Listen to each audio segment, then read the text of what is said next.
Која порака вечерва од Велес Избег?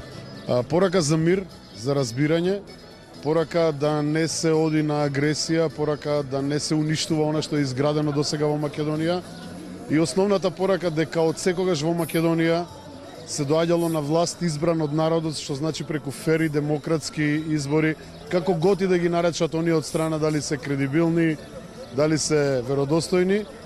Значи, пораката е да се реши ова на начин на кој што ќе биде најбезболен за државата и за народот на Република Македонија. Сигурно дека тоа не е начинот да се кршат спомениците, да се урива она што е изградено, бидејќи тенденцијата и намерата на владеачката партија е да се гради Македонија, а не да се уништува. Значи, ќе повторам и ќе резимирам, со мирно решение, со бистра глава, со разбирање меѓу себе, да се реши целава оваа ситуација и секако само на избори. Можеме да забележиме дека Велешани овој пат масовно дојдоа и дадоа поддршката на групата. Па видете, народот, македонскиот народ се разликува во многу од пред 25 години. Овој народ во овие 25 години, посебно во последниве 10, ја го доби чувството што го немаше, чувство на припадност и чувство на државност. Народот гледа што е добро, што е лошо за него и повеќе никое, ниту едно гласило не може да го убеди дека нешто, ако нешто е добро, дека е лошо или обратно. Затоа е голема масовноста, затоа што народот знае што може да изгуби. Можеби во 90-тите години немавме што да изгубиме, бидејќи и немавме многу работи, но сега овие 25 години трнлив пат на градење држава не смееме да ги фрлиме туку така во река и да отпловат некаде во неповрат. Затоа и народот е помасовен и сака да го сочува оно што му е изградено до сега.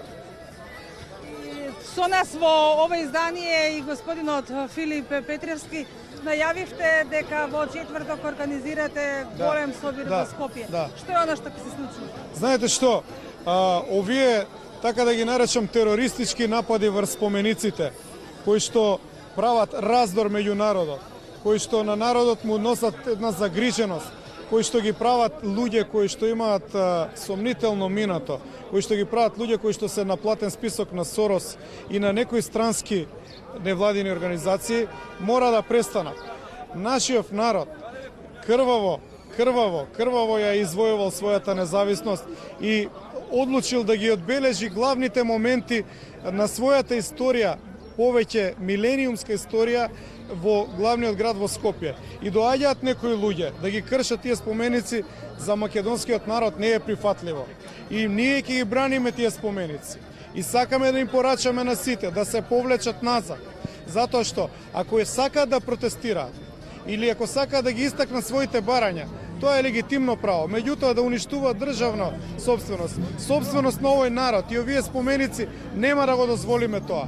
И затоа ќе се соберат илјадници луѓе во Скопје, бидејќи они направија замена на теза. Они тврдат дека на тој начин го ослободиле Скопје.